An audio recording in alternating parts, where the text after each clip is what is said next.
Dad, please open the door.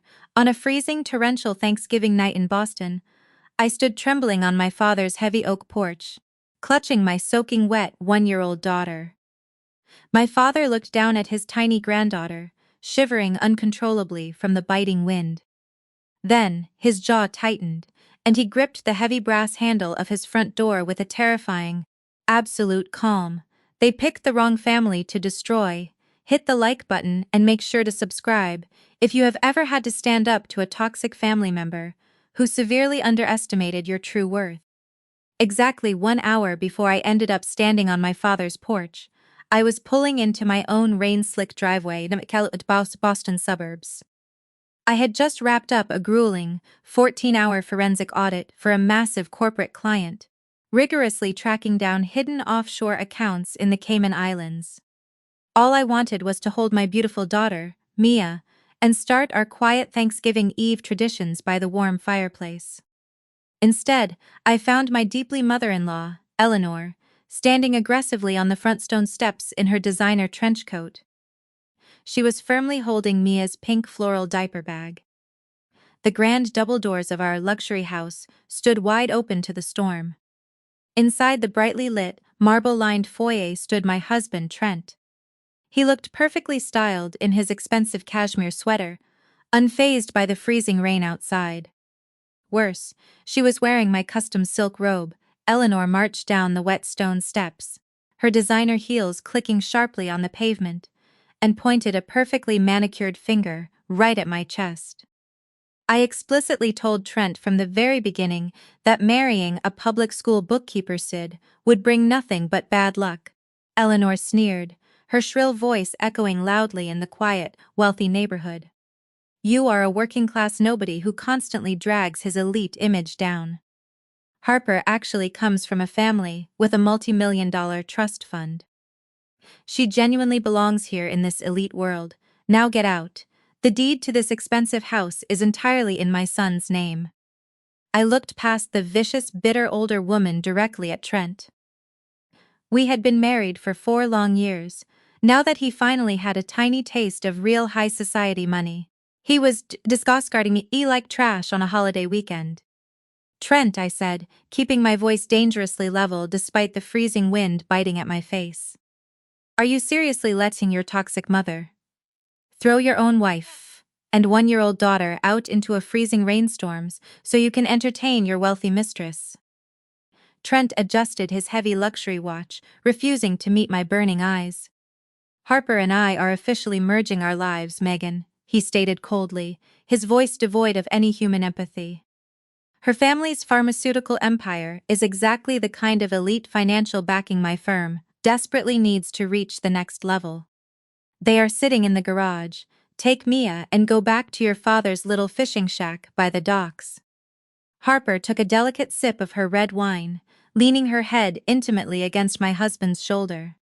Do leave the heavy keys to the Range Rover, Megan, she mocked, her high-pitched voice dripping with unearned arrogance. That car was bought with Trent's money, and it is far too nice for someone of your incredibly low social standing to ruin. A normal person might have screamed hysterically. A normal person might have dropped to their knees in the freezing rain and desperately begged for their failing marriage to be saved. And the hard facts were that these people were staggeringly stupid. I did not shed a single tear. I calmly reached into my heavy winter coat pocket, pulled out the heavy set of Range Rover keys, and tossed them carelessly onto the hardwood floor of the foyer. They landed with a sharp clatter right at Harper's manicured toes. Keep the expensive car, I said, staring directly into Trent's suddenly nervous eyes. Keep the car and keep the arrogant man, just do not ever say I did not explicitly warn you. I scooped up my shivering daughter from the back seat of my old, highly reliable commuter sedan, grabbed the few cheap garbage bags Eleanor had shoved into the garage, and drove away into the massive winter storm without looking back a single time. That brings me back to my father's porch. William was a 62-year-old man who deeply loved wearing faded canvas jackets and spending his weekends repairing old wooden boats quietly on the Boston harbor. They genuinely thought He was just a retired, struggling blue-collar worker living on a meager union pension. They had absolutely no idea that my father was an anonymous, highly powerful billionaire. He owned a massive network of commercial real estate shell companies across the eastern seaboard. He was the quiet, invisible puppet master behind some of the largest corporate shipping developments in Boston. When I stepped into his warm, wood-paneled living room and stripped the wet coats off Mia, I told him exactly what Trent and Eleanor had done. I told him how they had heavily mocked his blue-collar background, how they paraded a trust fund heiress directly in my home, and how Trent arrogantly claimed the luxury house belonged solely to him. My father did not shout, he did not punch a wall or throw a tantrum. He calmly handed me a warm mug of black tea, picked up his secure smartphone, and dialed a number he rarely used. "Trigger the eviction clause on the Cambridge property," my father commanded directly into the receiver, his voice dropping to a terrifyingly calm lethal register. "Yes, the luxury estate Trent resides in. I want the legal process officially initiated tonight. Happy Thanksgiving." He hung up the encrypted phone and looked at me with eyes exactly as cold as the freezing storm raging outside.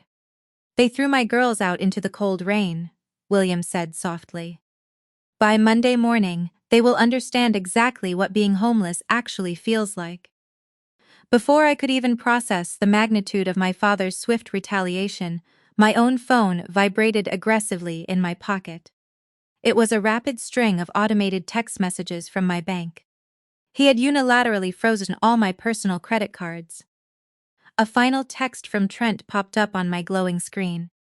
"Be a good girl and sign the divorce papers, giving me full physical custody of Mia. If you try to fight me in court, you will not have a single penny to buy formula for her." I stared at the threatening message, a cold, dangerous smile slowly forming on my face. Trent genuinely thought he had left me destitute. He was about to find out exactly what senior forensic financial investigators do to arrogant men who try to hide stolen money. The glow of my phone screen illuminated the dark guest room as I read Trent's text message again. He wanted me to be a good girl and sign away my daughter, or he would aggressively starve us out. A normal mother, unexpectedly homeless on a freezing holiday with $0 in her checking account, would be in a state of sheer panic. I was not a normal mother, I was a financial executioner. I walked down the hall to my father's study, the hardwood floor cold beneath my bare feet. I did not need to cry. I opened my laptop and bypassed the standard login screen, entering a sequence of encrypted passwords that granted me immediate access to a private, highly secure financial portal. For the past 4 years, Trent and Eleanor had relentlessly mocked my career. Whenever we attended Trent's flashy corporate networking dinners, Eleanor would introduce me with a heavy, apologetic sigh, telling her high society friends that I was just a low-level number cruncher for a mid-tier accounting firm.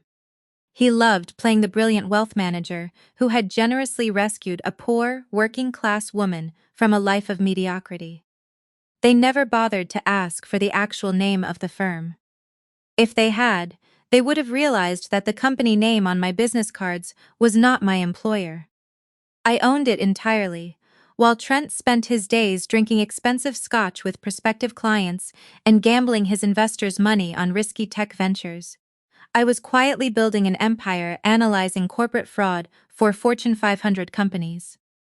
I had amassed more personal wealth than Trent had ever actually touched, but I kept my lifestyle incredibly modest to avoid bruising his fragile, narcissistic ego. That was my first mistake, one I was about to rectify permanently.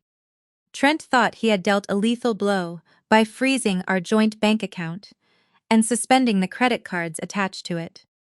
He assumed my entire financial existence relied completely on his approval. He had no idea that I maintained independent corporate accounts holding millions in operating capital. I navigated through my banking dashboard and initiated a swift, secure transfer of $50,000 directly into a newly established, untraceable personal account. That took care of Mia's formula. Next, I pulled up the asset registry for my firm. Trent loved his sleek, custom black Range Rover, What the neighbors did not know, and what Trent conveniently forgot, was that his struggling wealth management firm could not secure the financing for that luxury car 2 years ago. To save his pathetic pride, I had leased the vehicle through my company's corporate fleet program and simply let him drive it. Legally, the heavy car belonged to my firm.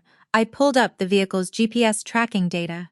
The little blinking dot showed the Range Rover parked exactly where I had left it, in the driveway of the house Eleanor had just kicked me out of. Harper had been driving it all morning, running last-minute holiday errands while wrapped in my expensive coat. I picked up my phone and dialed the non-emergency line for the local police department. I identified myself as the CEO of my firm and calmly reported a corporate vehicle stolen. I explicitly stated that an unauthorized driver named Harper was currently in possession of the car, and that the primary leaseholder, Trent, had unlawfully permitted her to use it. The dispatcher took down the details, noting the exact GPS coordinates I provided. The trap was officially set. I spent the next 2 hours drinking black coffee with my father, watching the morning news while Mia played happily on the rug with a set of wooden blocks. William did not ask me what my plan was. He simply waited for the inevitable fallout. At exactly 10:15 on Thanksgiving morning, my phone rang. The caller ID flashed Eleanor's his name. I let it ring 3 times, enjoying the visual, before answering with a perfectly even tone. "Megan, what on earth did you do?" Eleanor shrieked into the receiver, her voice shrill enough to make me pull the phone slightly away from my ear. "You vindictive, psychotic woman, I am calling my lawyers." I took a slow sip of my hot coffee. "Good morning, Eleanor. Happy Thanksgiving to you too. Do not play games with me," she screamed, her breath hitching with genuine, unadulterated panic. We were right in the middle of our holiday brunch with Harper's parents. The police just showed up with a massive tow truck. They humiliated us in front of the entire neighborhood. They made Harper empty her expensive designer purse right on the freezing hood of the car, and they actually threatened to arrest her for grand theft auto. Trent had to practically beg the officers to let her go. I smiled at the mental image of the arrogant pharmaceutical heiress being interrogated by uniformed officers while her wealthy parents watched in sheer horror. "That sounds incredibly stressful, Eleanor," I replied smoothly. "Perhaps she should not drive stolen property." "Stolen?" Eleanor scoffed, the absolute audacity dripping from her voice. "Trent pays for that car. I will make sure the judge hears about this when Trent files for full custody of Mia. You belong in a psych ward." I set my coffee mug down on the kitchen island. The time for playing the quiet, supportive wife was officially over. "Trent does not own that car, Eleanor," I stated, slicing right through her hysterics with freezing precision. "Trent was leasing that vehicle from my corporate fleet because his own credit score was far too pathetic to secure a standard loan. The insurance, the title, and the registration are all held securely by my firm. By handing those keys to a woman not authorized on the corporate policy, Trent committed a breach of contract. By driving it, Harper committed a felony. I just reported it stolen by an unauthorized driver." Dead silence hung heavily on the other end of the line. I could practically hear the gears turning in Eleanor's mind as she desperately tried to reconcile the image of her plain, working-class daughter-in-law with the powerful woman currently destroying her holiday morning. "Corporate fleet?" Eleanor finally stammered, her voice losing its aggressive edge. "What are you talking about? You are a low-level bookkeeper. You do not have a corporate fleet." I leaned against the counter, watching the freezing rain fall outside my father's window. "That is the problem with narcissists, Eleanor," I said softly. "You are so busy looking down on everyone else that you never bother to check who actually owns the ground you are standing on. The car is gone, and if Harper's parents have a shred of sense, they are already out the door." I hung up the phone and blocked her number permanently. It was a flawless opening move, a clean strike that exposed Trent's financial fragility right in front of his new high society targets. But I knew Trent better than anyone. He would not just roll over and accept defeat. A man like Trent always struck back, and he always aimed for the most vulnerable target. My phone vibrated again, breaking my intense focus. This time, it was an automated email alert directly from the family court system. He was dead wrong. The email attachment loaded on my screen with a harsh white glare. It was a digital copy of an ex-parte emergency custody petition filed in Suffolk County Family Court. The ink on the digital signature was practically still wet. I read through his sworn affidavit. The sheer volume of lies was staggering. He even spun the morning's towing incident, claiming I had maliciously filed a false police display report to steal his vehicle in a fit of pure postpartum rage. The petition demanded immediate full physical custody of Mia. He was requesting that Child Protective Services alongside local law enforcement retrieve my daughter from my care by any means necessary. Trent was utilizing the legal system exactly how a classic abuser does. He was trying to panic me. He believed his high-priced downtown lawyer could bulldoze right over me. I looked at Mia. She was sitting on my father's expensive Persian rug, happily stacking her wooden blocks, completely oblivious to the fact that her father was trying to use her as a pawn in a financial power play. I did not panic. I closed the email and opened a secure virtual private network connected directly to my firm's servers. An ex parte order meant Trent had spoken to a judge, without me present, aggressively pushing a narrative of immediate danger to get a temporary ruling. I knew the standard operating procedure for Suffolk County. Child Protective Services would dispatch a social worker to my last known location or my father's address within the hour to conduct a mandatory welfare check. I had exactly 60 minutes to build a fortress around my child. I turned to my father. William was already watching me, his arms crossed over his faded canvas jacket. Trent filed for emergency custody, I said, keeping my voice entirely devoid of panic. He told a judge I am homeless, unemployed, and a danger to Mia. A social worker is going to be knocking on that front door very soon. My father did not flinch. He simply nodded and walked over to his heavy mahogany desk. He unlocked the bottom drawer and pulled out a thick, fireproof folder. "Let them knock," my father replied calmly. I fired up the laser printer in the corner of the study. First, I printed my most recent corporate tax returns and my personal W-2 forms. Next, I printed the legal registration and insurance policy for the Range Rover, proving irrefutably that Trent was the one lying to the authorities about the vehicle. My father slid a heavy stack of papers onto the desk next to my printer. It was the deed to his property. The deed proved it was a fully paid-off, $4 million waterfront estate held securely in an irrevocable trust.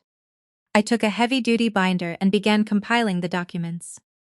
I tabbed and highlighted every single financial fact that contradicted Trent's sworn affidavit.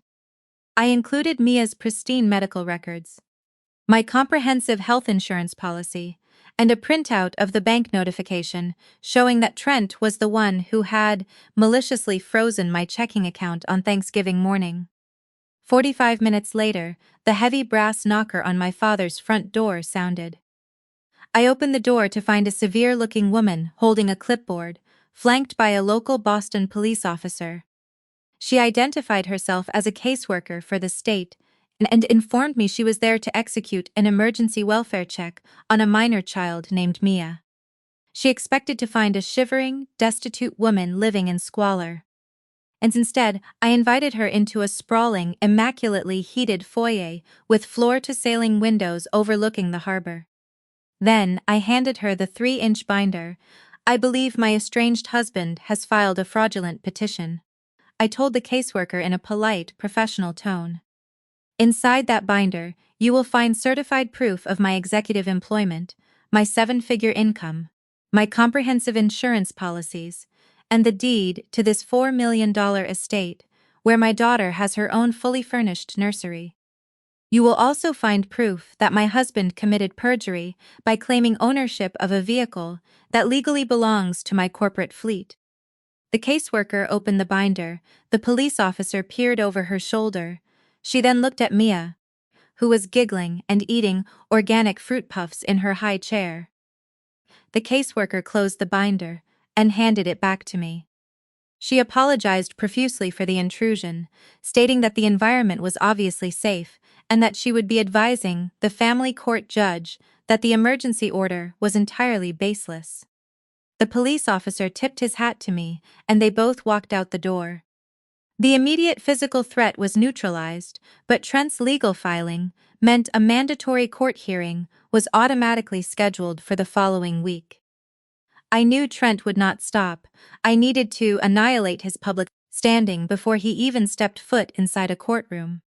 As I was organizing my files on the desk, my cell phone vibrated. The caller ID displayed an unfamiliar Boston area code. I rarely answered unknown numbers, but my instincts told me to pick up. "Hello," I said cautiously. "Megan," a deep, steady voice spoke on the other end of the line. "You do not know me well, but I am Julian, Trent's brother-in-law." I recognized the name immediately. Julian was married to Trent's sister, Sarah. He was a highly respected corporate tech lawyer, and the only person in Trent's toxic family who ever treated me with basic human decency. "I am Linnings, Julian," I replied. "I am looking at some very disturbing financial documents right now." Julian continued, his voice dropping lower. "I just discovered that Trent is quietly draining my niece's college funds. He thinks he can get away with it because he thinks no one is looking. Do you want to destroy him together?" I pushed my laptop into my bag and told my father I had an urgent meeting. 30 minutes later, I walked into a dimly lit, independent coffee shop on the edge of the financial district. He was 36 years old, impeccably dressed in a tailored charcoal suit, and possessed a quiet, intimidating intelligence. Julian was a senior partner at a top-tier corporate law firm. He was also a sharp-minded man who had married into a family of arrogant old-money wannabes. I slid into the booth across from him, skipping any polite greetings. "You said Trent is stealing from your daughters," I stated, keeping my voice low so the barista wiping down the espresso machine could not hear. Julian slid a manila folder across the scratched wooden table.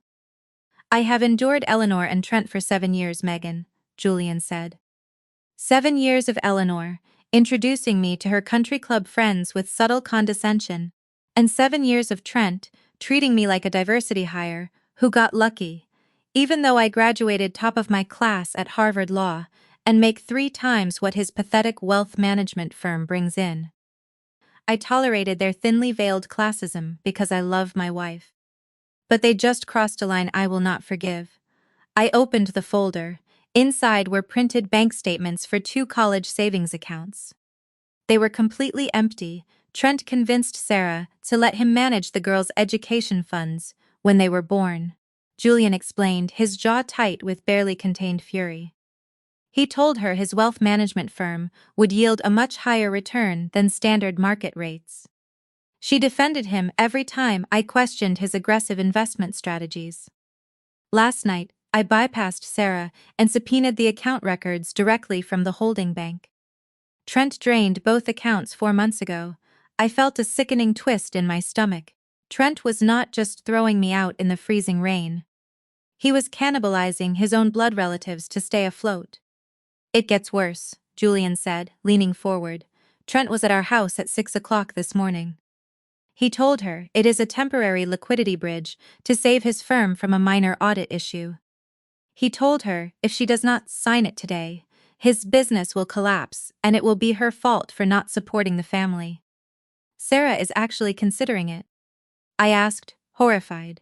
"She is terrified," Julian corrected sharply. "Trent and Eleanor have spent her entire life conditioning her to fix Trent's messes. If she signs those papers, she will be personally liable for millions in commercial debt. Trent will take the cash, sink it into whatever black hole he is hiding, and leave my wife holding the bag. I cannot legally stop her from signing documents regarding her sole inheritance," Julian added. "But you can find out exactly where that money is really going." I did not waste another second. I pulled my laptop out of my bag, opened it on the coffee shop table, and booted up my encrypted forensic software. "Give me the routing numbers from the drained college accounts," I demanded, my fingers hovering over the keyboard. If Trent moved that money, he left a digital footprint. He thinks he is a financial genius, but he is just a sloppy narcissist who relies on bullying rather than actual strategy. Julian read off the routing numbers from his file. I typed them into the tracking software I used to hunt down hidden assets for Fortune 500 companies. Lines of code and transaction histories began scrolling rapidly across my screen. I traced the first $50,000 missing from the college funds. Trent had not invested it. He had routed it through a shell company registered in Delaware, and then wired it directly to a high-end luxury jeweler in downtown Boston. He bought Harper a diamond tennis bracelet with your daughter's college money, I said. Pointing to the screen, Julian's expression turned to absolute stone. Find the rest of it, he ordered softly. Find every single cent. I dug deeper. I pulled up the primary operating accounts for Trent's private wealth management firm. They were catastrophically wrong. My heart hammered against my ribs as I initiated a full-spectrum audit of his ledger. I watched the red flags populate on my screen one after another. Inflated return reports sent to his clients. Trent was not just making bad trades and losing money to the market. He was actively manufacturing fake investment portfolios. When clients wired him funds to invest, he was diverting a massive percentage of their principal directly into a dummy corporation called Apex Holdings. I ran a quick search on Apex Holdings. The sole registered managing director was Trent. I stopped typing and looked up at Julian. The blood had rushed out of my face.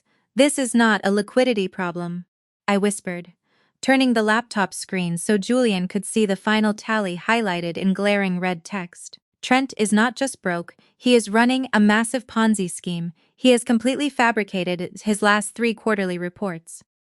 Julian stared at the staggering negative balance on the screen. How much is missing? $6.2 million, I said, the reality of the situation settling over us, like a suffocating blanket. He has embezzled $6.2 million in client funds. He is trying to replace the stolen money before his investors demand their year-end payouts next week. If Sarah signs those papers at the bank today, she becomes an accessory to federal wire fraud. Julian stood up from the booth, pulling his phone from his pocket. His eyes were blazing with the kind of ruthless determination that made him a lethal corporate attorney. Pack up your laptop, Julian commanded. We have less than an hour before Trent forces my wife to sign her life away. We are going to shut this down right now. I kept my laptop open on the scratched wooden table of the coffee shop, my fingers flying across the keyboard. We did not have time to drive to the bank. We had to stop the transaction digitally. Julian pulled his phone from his tailored suit jacket and dialed Sarah's number. It went straight to voicemail. He slammed his hand against the booth. Trent took her phone. Julian growled. He knows if I get a hold of her, I will talk her out of it. He isolated her. I need the name of the bank and the specific branch manager they are dealing with, I said, my eyes locked on the dual screens I had virtually configured on my laptop. First Sterling Bank on State Street, Julian replied instantly, his voice a low, dangerous rumble. The manager's name is David Peterson. He has handled Trent's corporate accounts for years. Peterson is an arrogant suit who loves catering to the private wealth crowd. I accessed the Federal Banking Registry and pulled up First Sterling's institutional routing protocols. I could not illegally hack into their closed server, but as a certified forensic auditor, I had authorized clearance to monitor pending large-scale commercial wire transfers flagged for anti-money laundering compliance. I entered Trent's corporate identification numbers and Sarah's estate details. A notification pinged loudly on my screen. They are in the office right now, I told Julian, watching the data populate in real time. Peterson just initiated an expedited commercial bridge loan against Sarah's Back Bay property. The status says, pending final authorization. We have less than 3 minutes, call him, I ordered, turning the screen toward Julian. Put him on speaker, I will feed you the ammunition. Julian dialed the bank manager's direct desk line. It rang twice before a polished, overly smooth voice answered. David Peterson speaking. David, this is Julian. I am Sarah's husband and her legal counsel. You need to halt the mortgage authorization. You are currently processing, immediately. There was a brief, uncomfortable pause on the other end of the line. Julian, good to hear from you. Sarah is a consenting adult handling her sole inheritance. I cannot halt a transaction just because a spouse disagrees with it. Peterson was using a dismissive, patronizing tone, the exact same tone Trent used whenever he spoke to Julian. It was the sound of a man who thought he held all the power. I began typing frantically. I opened a new document and enlarged the font so Julian could read it clearly across the table. Julian read the screen and his voice turned to absolute ice. David, this is not a domestic dispute. You are currently facilitating the transfer of funds directly into Apex Holdings. I am formally advising you that Apex Holdings is a verified dummy corporation being used to operate a massive Ponzi scheme. I heard a sharp intake of breath over the speakerphone. I kept typing, feeding Julian the exact legal daggers required to terrify a corporate compliance officer. If you allow Sarah to sign that document, Julian continued, reading directly from my screen, you and First Sterling Bank are actively participating in the laundering of illicit funds under Title 18, United States Code, Section 1956. Furthermore, you will be personally named as an accessory to federal wire fraud, under Section 1343. I have a certified forensic accountant currently monitoring your clearinghouse portal. If you push that wire through, my next call is to the Securities and Exchange Commission. And my third call is to the FBI field office in Boston. The silence on the line was deafening. I watched the transaction status indicator on my screen. It was glowing yellow, desperately waiting for the final click. Julian Peterson stammered, his polished arrogance completely shattering. These are incredibly severe allegations. Trent assured me this was a standard liquidity bridge for a minor audit discrepancy. Trent is embezzling $6.2 million from his clients, Julian stated flatly. Step away from the computer, David, cancel the wire. I held my breath, staring at the flashing yellow indicator on my screen. 5 seconds passed. The word void flashed boldly across the transaction ledger. I just canceled the authorization, Peterson said, his voice trembling. The loan is voided, the funds are locked. Get my wife out of your office, Julian commanded. And tell Trent to find a good defense attorney. Julian hung up the phone and slumped back against the leather booth, exhaling a massive breath. We did it, Sarah is safe. I stared at the voided transaction on my screen, a cold satisfaction settling deeply in my chest. Trent's lifeline was officially severed. I had just dismantled his entire fraudulent empire, completely from a coffee shop table. But my satisfaction lasted exactly 10 seconds. My cell phone rang, shattering the quiet relief in the booth. The caller ID displayed Trent's number. I answered the call and put it on speaker. You think you are so incredibly smart, Megan, Trent hissed through the phone.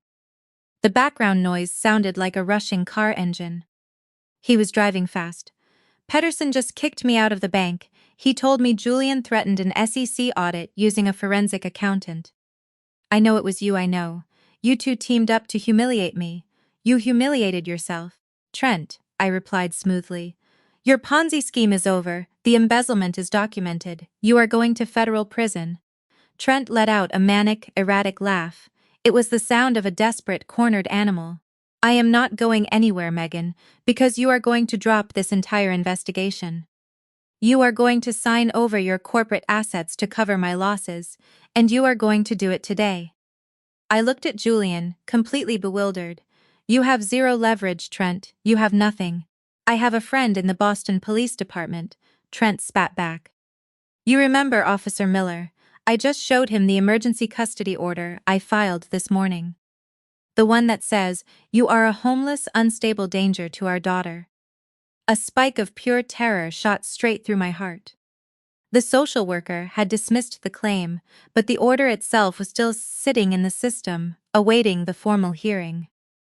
To a corrupt cop, it was a perfectly valid excuse to act. Where are you, Trent? I demanded, my voice finally cracking. I am pulling up to Mia's daycare right now, he said, his tone dripping with malicious triumph. Officer Miller is in his squad car right behind me. Let us see your fancy spreadsheet stop a badge, Megan. I will call you when I have my daughter. The drive to the daycare took exactly 12 minutes. But with my heart hammering against my ribs, it felt like an eternity. Julian navigated the busy Boston streets with lethal precision, his phone connected to the car's Bluetooth as he rapid-fired commands to a senior judge he had known for a decade. The legal system was often a slow, bureaucratic machine, but when a top-tier corporate lawyer called a judge directly to report an active kidnapping attempt by a man under federal investigation, the wheels of justice spun at breakneck speed. My phone chimed with an incoming encrypted file just as Julian slammed the car into park, in front of the brightly colored building. It was a digitally signed, legally binding emergency protective order. It immediately superseded Trent's fraudulent ex parte filing and granted me sole, unmitigated physical custody of Mia. I printed the documents using the mobile printer Julian kept in his back seat, sliding the warm pages securely into a pristine manila folder. I did not run toward the entrance. Running indicated panic, and panic was the precise emotion Trent was desperate to extract from me. I smoothed my coat, squared my shoulders, and walked through the double-glass doors with the terrifying calm of an executioner. Inside the brightly colored lobby, the scene was absolute chaos. Trent was red in the face, slamming his fist aggressively against the receptionist's security glass.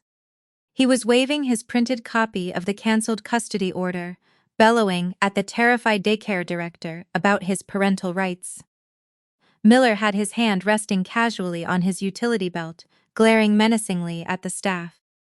"Open the secure door right now, before I have this officer arrest you for child abduction," Trent screamed, his voice echoing off the walls, decorated with children's finger paintings. "My ex-wife is a mentally unstable vagrant, and I am taking my daughter."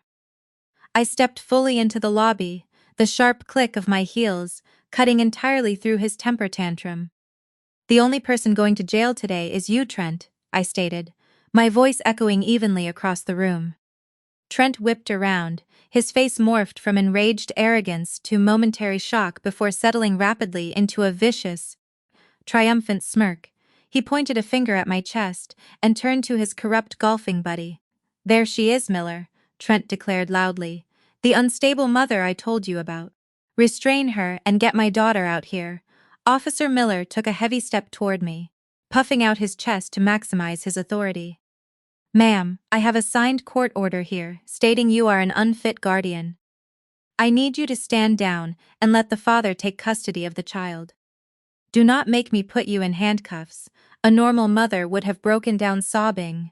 I simply held up my hand and stepped right into Miller's personal space, completely unfazed by the silver badge on his chest. "Before you make the worst career decision of your entire life, Officer Miller, I suggest you review the superseding legal documents I hold in my hand," I said, maintaining absolute, unwavering eye contact.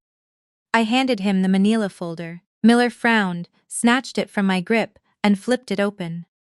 I watched his eyes scan the first page. It was the emergency protective order, signed by a federal judge exactly 10 minutes ago, nullifying Trent's fraudulent custody grab, and mandating that Trent stay 500 feet away from my daughter. Trent laughed dismissively. "Do not look at her fake spreadsheets. Miller, she prints garbage for a living. Just grab the kid." I ignored Trent entirely and kept my gaze locked heavily on the police officer. "Turn to the second page, Miller," I instructed coldly. Miller flipped the page. The color rapidly drained from his face. His tough guy demeanor evaporated instantly, replaced by the wide-eyed terror of a man realizing he had just stepped onto a live landmine. "That document is an official notice of active investigation from the Securities and Exchange Commission, cross-referenced with the FBI's Financial Crimes Division," I explained, making sure my voice carried clearly to the daycare staff listening behind the glass. "Trent has embezzled $6.2 million from his clients. He is currently orchestrating a massive Ponzi scheme. He brought you here under false pretenses to kidnap a minor child, hoping your badge would legitimize his federal crime. If you assist him in laying one single finger on my daughter, I will personally ensure you are named as an accessory to federal wire fraud, extortion, and child endangerment. You will lose your badge, your pension, and your freedom." Officer Miller looked from the federal document in his shaking hands to Trent's suddenly nervous face. The cop was corrupt, but he was not stupid. He recognized radioactive material when he saw it. "You told me this was a simple domestic dispute, Trent," Miller growled, shoving the folder hard into Trent's chest. "You said she was just a broke, crazy housewife trying to steal your car. You never said a damn word about the feds or wire fraud." "Miller, come on, we play golf every Sunday," Trent pleaded, his voice cracking as his alpha male facade completely shattered. "She is lying. It is a minor corporate audit. I do not care if it is a parking ticket," Miller snapped, backing away toward the lobby doors as if Trent were contagious. "I am not losing my pension over your financial mess. Do not ever call me again." Without another word, Officer Miller shoved the lobby doors open and sprinted to his cruiser, peeling out of the parking lot. Trent stood entirely alone in the brightly colored lobby, holding the folder with shaking hands. The arrogant, untouchable wealth manager was gone. In his place was a pathetic, cornered fraudster, realizing that his entire house of cards had just collapsed on top of him. The daycare director, sensing the threat was neutralized, buzzed the secure door open. I walked past Trent without sparing him a single glance, scooped my beautiful, smiling daughter into my arms, and walked out into the cold afternoon air. I thought the war was over. I assumed Trent would spend the evening desperately packing a bag and fleeing the state before the federal agents arrived at his door. I severely underestimated the toxic, destructive lengths a narcissist will go to when their ego is fundamentally destroyed. 4 hours later, I was back at my father's house, feeding Mia dinner, when my phone began vibrating uncontrollably on the counter. Notifications from professional networks and corporate messaging boards flooded my screen in a relentless wave. I tapped the screen and opened a notification from a mutual business contact. My blood ran cold. Trent had not run. Instead, he had taken the nuclear option. Splashed across every major social media platform was a highly edited, fabricated video. Trent had managed to obtain security camera footage from the coffee shop where Julian and I had just met.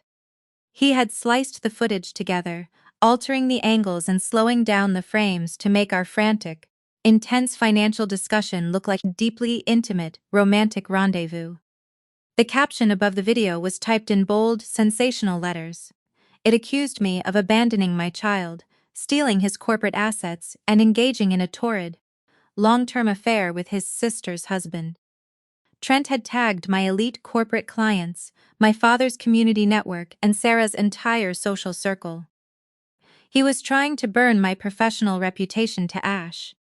The video spread with the speed of a lit match dropped in dry brush. He knew that in his world, perception was reality, and scandal was currency. The footage was masterfully manipulated. The angle obscured my laptop screen entirely, framing Julian and me leaning close together across the small coffee shop table. He slowed the frame rate right as Julian handed me his phone, making the brief brush of our hands look intentional and deeply intimate. It was a character assassination designed to destroy my credibility before I could submit my forensic findings to the federal authorities. Then Eleanor got involved. Trent's mother had spent decades cultivating a ruthless network among Boston's old money elite. She viewed me as a threat to her family's prestige facade, and Trent's video gave her the perfect ammunition to eradicate me. My phone buzzed with an incoming call from Richard Vance, the CEO of my largest corporate client. I answered immediately. "Megan," Richard said, his voice clipped and cold. "Eleanor just called my personal cell. She is telling anyone who will listen that you are under investigation for corporate espionage and currently having a public breakdown. I am looking at a video online that is highly disturbing. I am suspending our firm's contract pending an internal review." He hung up before I could explain. Eleanor was systematically working her way through my client roster, using her country club clout to poison my professional relationships. She was terrified of the truth, so she decided to burn the messenger. I looked across the kitchen island at Julian, who had come over to strategize. He was staring at his own phone, his jaw locked tight enough to shatter teeth. He had just watched the same video. Before either of us could formulate a counterattack, my phone screen lit up with Sarah's name. I answered and put it on speakerphone. "Sarah," I started, "are you sleeping with my husband?"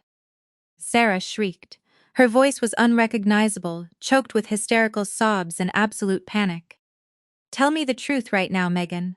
Are you sleeping with him?" Trent had hit his ultimate target. He had isolated his sister, fed her a manufactured lie, and watched her unravel. "Sarah, listen to me very carefully," I said, keeping my tone dead level. "Trent fabricated that video to cover up his own crimes. He is trying to pit you against the only two people who are actively trying to save you from federal prison." "I do not believe you," Sarah cried out. "My mother just called me. She said Julian has been planning to leave me for months." "Trent showed me the video. You were practically in his lap." Julian leaned over the phone, his voice a low, commanding rumble. "Sarah, stop listening to your mother and your brother for exactly 10 seconds and listen to me. I love you. I have never been unfaithful to you. Trent is using you as a human shield because he has embezzled $6.2 million and the FBI is closing in." "He is lying," Trent's voice suddenly boomed over the line. He was standing right next to her, monitoring the call. "He is a cheating liar, Sarah. Hang up the phone. They are trying to steal your Back Bay property." The sound of Sarah sobbing filled the kitchen. I could hear the sheer terror in her voice. She was trapped in an echo chamber of manipulation, surrounded by the people who had conditioned her since childhood to doubt her own reality. "We are not going to argue with a cornered rat over a speakerphone," Julian stated, his patience officially exhausted. "We are not doing this as online, and we are not doing this through Trent's twisted filter. Sarah, you need to leave the house right now. Get away from your brother. I am not going anywhere with you." Sarah wept. "You do not have to come to me," Julian replied smoothly. "Go to William's office." I glanced at Julian, recognizing the strategic brilliance of the move. My father's corporate office in the financial district was a fortress, completely secure and immune to Trent's aggressive tactics. "I will not meet you there," Sarah choked out. "Yes, you will," Julian commanded, stripping away any room for negotiation. "Because if you do not walk through William's door in exactly 45 minutes, Megan is turning her forensic audit over to the SEC, and your brother will be arrested in your living room before dinner. If you want the actual truth, meet us at William's office." "Come alone." Julian reached down and disconnected the call. The silence in the kitchen was heavy, charged with adrenaline. "We need to print everything," Julian instructed, already moving toward the door. "Every fake invoice, every phantom vendor. Words will not break that conditioning. We have to bury her in paper." I packed my laptop and the portable hard drive containing the complete unredacted audit of Apex Holdings. We were going to war and our ammunition was undeniable, mathematical reality. William's corporate office was located in an unassuming gray stone building on the outskirts of the financial district. It lacked the flashy glass exterior of Trent's wealth management firm, but the security was impenetrable. We arrived just as Sarah pulled up in a cab, looking pale and terrified. We escorted her into the massive, wood-paneled boardroom. Without a single word, Julian and I laid out the physical evidence. I walked her through the drained college accounts, the diamond bracelet receipt for Harper, and the massive Ponzi scheme Trent was running under Apex Holdings. Sarah stared at the undeniable proof, the heavy conditioning of her toxic family shattered right there in the boardroom. She buried her face in her hands and wept, finally understanding the true depth of her brother's betrayal. But our victory was abruptly interrupted by a sharp, metallic dread the moment Julian checked his secure legal portal on his tablet. His jaw clenched so tightly a muscle twitched near his ear. "We have a massive problem," Julian stated, dropping his tablet onto the mahogany table. The federal judge assigned to our asset freeze petition just kicked it back. He is refusing to sign the injunction without a mandatory 30-day review period. A 30-day review period for an emergency federal freeze was unheard of, especially with the sheer volume of forensic evidence we had provided. It was a deliberate, calculated stall tactic. Trent does not need 30 days, I realized. The blood draining from my face. He is hosting that massive tech merger gala tomorrow night at the Boston Harbor Hotel.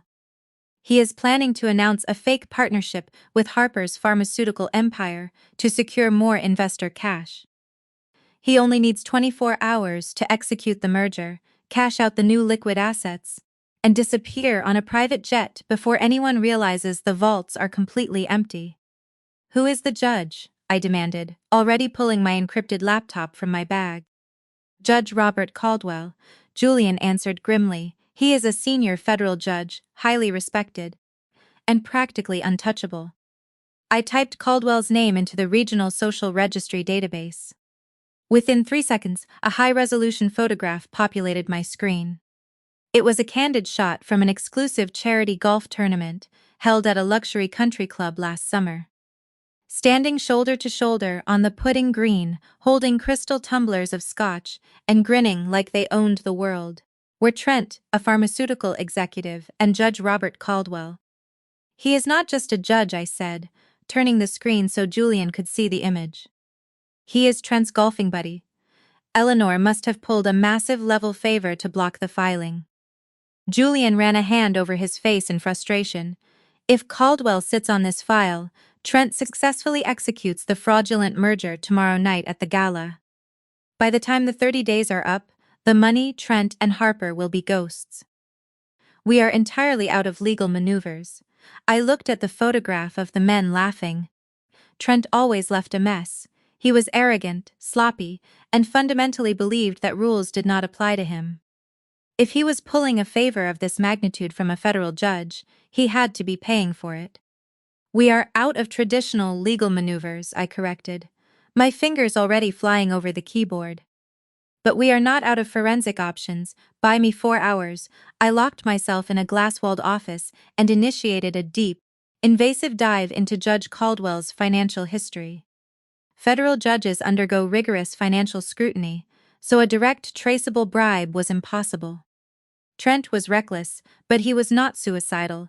The money had to be moving through a secondary, heavily anonymized channel. I bypassed Caldwell's personal bank accounts entirely and targeted his recent retention election campaign.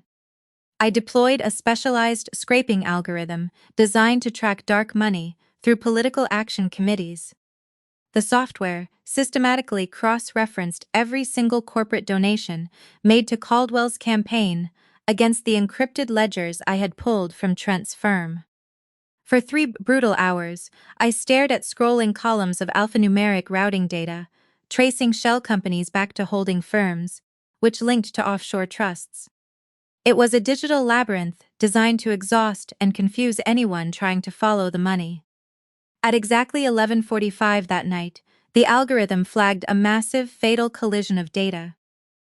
A supposedly independent super PAC that had aggressively funded Caldwell's last election campaign had received a sequence of anonymous, high-dollar donations. The routing numbers on those donations matched the exact Cayman Island offshore accounts Trent had been using to hide his embezzled client funds. Trent had illegally financed a federal judge's political career using stolen money, and the digital fingerprints were permanently burned into the banking metadata. I printed the routing tree, highlighted the undeniable financial intersection in bright yellow ink, and slammed the folder onto Julian's desk. "Take this directly to Caldwell's chambers, first thing in the morning," I instructed, feeling a cold, predatory satisfaction settling deep in my chest. "Do not file it through the clerk. Walk into his office, put this on his desk, and tell him he has exactly 5 minutes to recuse himself before we forward this entire packet to the Department of Justice Public Corruption Unit." Julian's eyes widened as he scanned the forensic report. A sharp, dangerous smile spread across his face. The next morning, the wait was agonizing. I paced the length of the conference room, calculating every possible variable. 45 minutes later, my phone lit up. It was Julian. He did not even try to argue. Julian said, his voice vibrating with adrenaline. The moment he saw the Cayman routing numbers, all the color completely drained from his face. He signed an immediate, permanent recusal order and physically handed our asset freeze petition over to the duty judge down the hall. "Who is the new judge?" I asked, holding my breath. "Judge Sarah Lynn," Julian replied. "She is a former SEC prosecutor. She has absolutely zero patience for financial fraud, zero ties to Boston high society. And she despises old money corruption." 10 minutes later, Julian walked back into the law firm, holding a heavy stack of federal documents. The top page bore the official, embossed seal of the United States District Court. Judge Lynn had reviewed my forensic audit, grasped the immediate severity of the Ponzi scheme, and signed the emergency injunctions. Every single bank account associated with Trent, Eleanor, and Apex Holdings was now permanently frozen by the federal government. "The gala is tonight," Julian noted, looking at his watch. "Trent thinks he has won. He thinks Caldwell bought him the 30 days he needs." "Then let us go to the parties," I said, a lethal smile touching my lips. It is time to collect. The Boston Harbor Hotel was a beacon of old money opulence. The grand ballroom was packed entirely with the city's financial elite, wealthy socialites, and massive tech investors. Waiters in crisp tuxedos circulated with silver trays of champagne, and a string quartet played softly in the background. Trent was standing on the brightly lit main stage, wearing a custom-tailored tuxedo he had undoubtedly purchased with stolen client funds. Harper stood right beside him, draped heavily in expensive diamonds, looking incredibly smug as the pharmaceutical heiress who had successfully secured the brilliant wealth manager. Eleanor was seated at the premier front table, beaming with toxic, unearned pride. Trent stepped up to the microphone, tapping it gently to command the room's attention. He was about to announce the massive, fraudulent merger that would supposedly cement his legacy as a financial titan. "Ladies and gentlemen," Trent began, his slick voice echoing across the ballroom. "Tonight marks a new era of unprecedented wealth and strategic partnership." He never finished the sentence. The heavy, brass-studded double doors at the back of the ballroom swung open with a massive, echoing crash. The string quartet stopped playing instantly. The wealthy crowd turned in unison, gasping as a dozen federal agents in dark, tactical windbreakers flooded into the opulent room. Julian and I walked in right behind the lead FBI agent. I was wearing a stunning, custom-tailored designer gown that explicitly cost more than Trent's entire fraudulent firm had generated in a year. Trent froze on the stage, the microphone dropping from his hand with a sharp screech of feedback. The color completely drained from his arrogant face. He looked frantically at Eleanor, then back at me, his grand illusion shattering entirely in real time. "Trent Davis?" the lead federal agent barked, his voice cutting through the silent ballroom like a thunderclap. "You are under arrest for multiple counts of federal wire fraud, corporate embezzlement, and tax evasion. Step down from the stage and keep your hands visible." The crowd erupted into chaotic murmurs. Wealthy investors began desperately pulling out their phones, realizing their millions were tied up in a massive federal crime scene. Harper let out a shrill scream and practically sprinted away from Trent, desperate to physically distance herself from the radioactive fraudster before the cameras started flashing. Eleanor stood up from the front table, her hands trembling violently. "This is a mistake," she shrieked, pointing frantically at me. "She is a liar. My son is a brilliant wealth manager." "Arrest her." Julian stepped forward, looking directly at his deeply mother-in-law. "Your son is a broke, desperate criminal, Eleanor, and as of this morning, every single asset you own has been seized by the federal government to pay restitution to the clients he robbed." Trent was violently yanked down from the stage, heavy steel handcuffs snapping loudly onto his wrists. The untouchable golden boy of Boston's financial elite was dragged aggressively through the crowd, weeping openly, entirely stripped of his power, his money, and his fake prestige. I stood calmly near the exit as they marched him past. He looked up at me, his eyes wide with sheer terror and pathetic desperation. He finally realized that the public school bookkeeper he had thrown out into the rain was the exact architect of his absolute destruction. I did not say a single word. I simply offered him a cold, unyielding smile as the federal agents pushed him out the doors and into the back of a waiting armored transport vehicle. The massive fallout was swift and utterly devastating. Trent's high-priced defense attorneys took one single look at the undeniable forensic evidence I had compiled and immediately advised him to take a plea deal. He arrogantly refused, genuinely believing he could charm a federal jury the same way he had charmed his gullible investors. It was the absolute worst mistake of his life. The trial lasted barely 3 weeks. I took the stand for 2 days, methodically, ruthlessly walking the jury through every hidden offshore account, every forged signature, and every illegal wire transfer. When the verdict was read, Trent stood trembling. His designer suits were permanently traded for a standard-issue jumpsuit, and his penthouse view was replaced by cinderblock walls and steel bars. Eleanor thought she could insulate herself from the disaster. She was entirely wrong. Julian's civil suit was a masterpiece of aggressive legal strategy. Stripped of her wealth and her toxic social standing, Eleanor was forced to move into a rundown trailer park on the industrial outskirts of the city, living entirely off a meager social security check. Harper's fall from grace was equally severe. With Trent's massive Foreclosed, her pharmaceutical CEO father faced intense SEC scrutiny of his own for associating with Apex Holdings. Her massive trust fund was completely frozen and liquidated to cover the ensuing legal fees. She now spent her days standing under harsh fluorescent lights, folding clothes at a mid-tier retail store, dealing with rude customers for 9 hours a shift. Fast forward 12 months, the toxic smog that had hung heavily over my life had completely cleared. My forensic accounting firm had tripled in size and revenue. Elite corporate law firms were practically begging to retain our services. Julian was named a senior managing partner at his firm, his name etched in bold brass lettering right on the heavy glass doors. But the true victory was not the massive wealth or the professional recognition. It was the absolute, unshakable peace. I stood on the wooden dock of my father's private waterfront estate, holding a warm mug of coffee. The early morning's sun was just beginning to burn off the white mist hovering over the harbor. A few yards away, William was sitting on an overturned bucket, patiently showing Mia how to tie a nautical knot. My beautiful daughter let out a bright, uninhibited laugh that echoed perfectly across the quiet water. I took a slow sip of my coffee, feeling the crisp, clean morning air against my face. I had not just survived the vicious storm. Trent and Eleanor had tried to violently drown me in. I had captured the lightning, redirected the massive flood, and washed them away entirely. The profound lesson woven through these stories is that your true worth is never defined by those who fail to appreciate you.